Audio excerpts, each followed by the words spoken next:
България има най-нисък брутен вътрешен продукт, БВП, на глава от населението сред всички страни от Европейския съюз.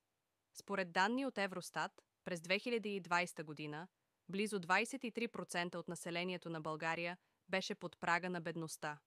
В българската политика, последните години имаше значителни промени с влизането на нови партии и политически фигури.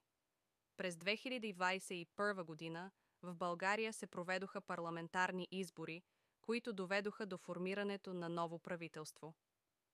Протести срещу корупцията и липсата на прозрачност в политиката се провеждат периодично в страната.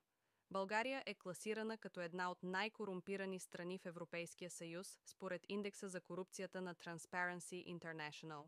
Корупцията се счита за сериозен проблем в много сфери на обществото, включително в публичния сектор, здравеопазването и образованието.